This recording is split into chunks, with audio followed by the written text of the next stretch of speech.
expect the Bank of Japan will keep the current easy monetary policy at least toward the end of 2023. We are not saying that it is the best policy. The best policy is structural reforms. Indeed, the BOJ has implemented a lot of easing measures to try to put Japan on a path of moderate and sustainable inflation. But it has not materialized yet, mainly because sustainable wage growth has been lacking. And in order to change the structure of the Japanese economy, we really have to increase the mobility of labor force within and between sectors. By doing so, we have to try to enhance the labor productivity. Hello everyone, welcome to SFC Markets and Finance. Currently, the Japanese yen has lead over 20% against the US dollar because of the divergence of Japan-US monetary policy and other factors. As for the lack of economic recovery momentum, the Bank of Japan insists on the loose monetary policy and large-scale stimulus measures. Is the loose monetary policy environment conducive to Japan's economic structural reform? What effects will the yen's depreciation have on Japan's domestic industrial structure? Let's welcome Kyohei Morita, Chief Japan Economist of Nomura, to join our discussion. Hello, Mr. Morita. Thanks for joining. Let's begin with the Bank of Japan monetary policy. The Bank of Japan continued to implement the loose monetary policy. BOJ even said that it will not hesitate to take more easing measures if necessary. Do you think that BOJ still has the need and conditions to continue easing in the face of rising inflation? Well, we do believe that the BOJ will continue to keep monetary policy as easy as ever, at least toward the replacement of the current Governor Kuroda in April 2023, simply because Japan's inflation is lower than other countries, and it allows the central bank to remain as easy as ever, in our view. Although we expect the Bank of Japan will keep the current easy monetary policy at least toward the end of 2023, we are not saying that it is the best policy. The best policy is structural reforms. And in order to make structural reforms as easy to accept as possible, we need some supportive policy, including monetary policy. And at the same time, it has been almost 10 years, a bit shorter than 10 years, since the BOJ introduced QQE, quantitative and qualitative monetary easing. And having spent 10 years, almost 10 years, there has been some negative side effect, including the lack of profitability of banks, or the lack of the investment opportunities of life insurance companies, for example. There have been those negative side effects, but simply because the BOJ wants to put inflation on a stable path of 2%, the BOJ has been doing that, and we believe that the BOJ will continue to do that. But again, we are not saying it's the best policy. The best policy is to change the structure of the economy. Is the loose monetary policy environment conducive to Japan's subsequent economic structural reform?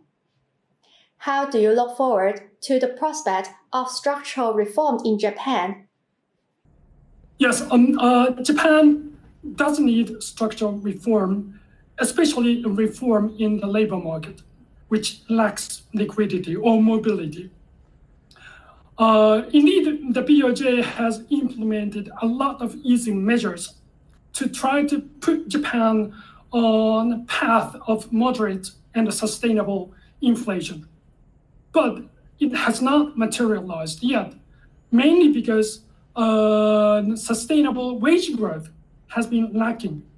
And in order to change the structure of the Japanese economy, we really have to increase the mobility of labor force within and between sectors.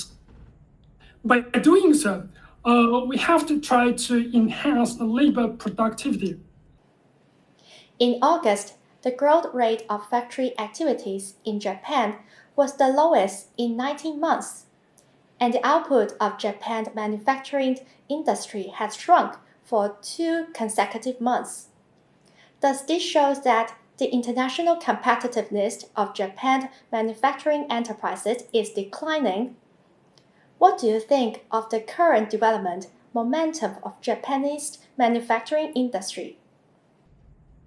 Well, I think that view is not necessarily correct.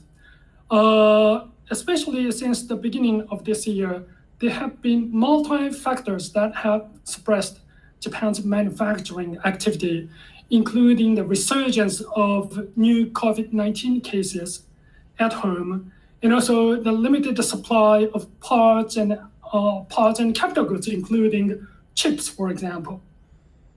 All those factors have suppressed economic activity, especially manufacturing activity in Japan between July and September.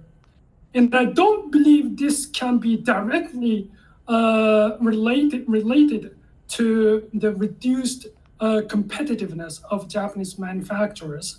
I still believe that partially helped by the current weakening of the yen, Japanese companies' competitiveness is still alive. But due to the factors that I just mentioned, that competitiveness just didn't materialize, especially this year. The Japanese manufacturing activity is strongly related to the performance of the economies in China and the US. In that sense, we can never say that the Japanese manufacturing activity will be decoupled from those two economies. But if you look at the non-manufacturing side of the economy, the Kishida cabinet, the current cabinet, has been working hard to reactivate, for example, inward tourism by loosening the border control. So once we look at the non-manufacturing side of the economy, I think the performance will be stronger going forward. Why do people say that the era of making money by depreciation of the yen is no longer? For the domestic industrial structure of Japan, what effect will the depreciation of the yen bring? Well, the last point that you mentioned, the depreciation of the yen, is one of the topics that people are quite actively talking about. These fundamentals will mostly explain the weakening of the yen. And if there are fundamental reasons, it's usually hard to actually intervene in the FX market. And the BOJ usually focuses on the internal value of the yen rather than the external value of the yen. The internal value of the yen is simply the prices. The external value of the yen is the FX market.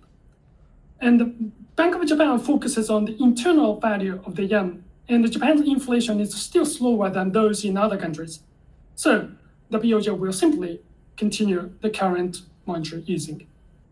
But the way the Japanese economy is related to the depreciation of the yen has changed very much.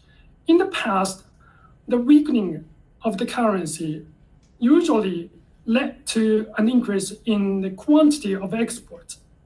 But now we are exporting more of capital goods and parts rather than consumption goods. When Japan exported consumption goods, the weaker currency basically helped. Therefore, the weakening of the yen does not directly help the performance of the manufacturing activity. At the same time, Japan is heavily dependent on imports of food and energy. And the weakening of the yen actually increases the cost of buying those goods. Therefore, I think the rapid weakening of the yen is not as helpful as it was in the past. Having said that, in order for Japan to start to have continual growth of the economy, as I said, we need structural reforms. We have to change the labor market. We have to increase the labor mobility. And as far as it is needed, simply increasing money does not solve the problem. In that sense, we have to shift from the era where the amount of money mattered to the era where structural reform matters more. The Bank of Japan has previously proposed that it will increase the scale of bond purchase in routine operations. How do you understand the Bank of Japan's policy choice of protecting debts and abandoning foreign exchange? Is there a risk of debt default in Japan?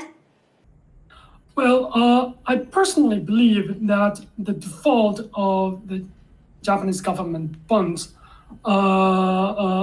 is likely. I don't think it is likely. First of all, the BOJ still continues the policy called YCC, or yield curve control. As far as it's needed in order to keep the yield curve as low as possible, the BOJ will continue to absorb as many JGBs as possible. In 2021, the BOJ bought the shorter term JGBs simply because the government issued a lot of JGBs with those maturities. Now the BOJ is shifting toward the longer end of the JGB curve, which means the JGBs the BOJ is buying has longer maturity now. So all in all, I think the BOJ is always ready to buy as many JGBs as needed in order to keep the yield curve at the level targeted by the bank. And if the yield is suppressed, it is hard to define the default of the government bond. So in that sense, Japan is nowhere near the default of the government bonds. We don't believe that there is a risk now of there is no risk of such default. Going forward, we always have to keep fiscal financing as sustainable as possible. That is true. Therefore, we should not simply let the debt-GDP ratio go up to as high as possible. We should not try that. We should always have we always have to keep public financing as sustainable as possible. And the BOJ is not just a wallet of the government. The BOJ is an entity to implement monetary policy. They are not a wallet of the government. At the end of August, the total assets on the BOJ's balance sheet are at the lowest level since January 2021.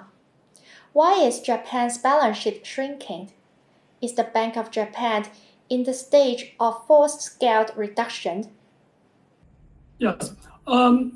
First of all, one thing that I want to emphasize most is that it is true that the scale of the Bank of Japan's balance sheet has shrunk, but we should not take it as a sign that the BOJ is trying to reduce the balance sheet and try to get out of the current easy monetary policy. It is not the case. There's one reason for the most recent decline in the scale of the BOJ's balance sheet, which is a smaller scale of the financing operations to tackle COVID-19. The BOJ had stopped part of that operation in March, which led to a reduction in the balance of these anti-COVID operations.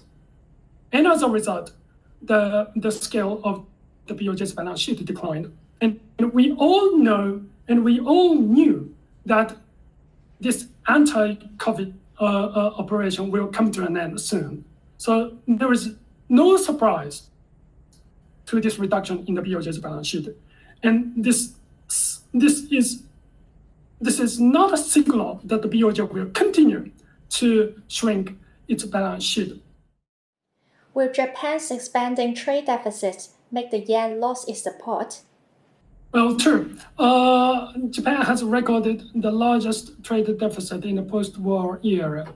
And that's the reason is mainly due to a rapid increase in import prices, including energy and food prices. But at the same time, the exports have not necessarily been increasing due to the slower growth in overseas economies.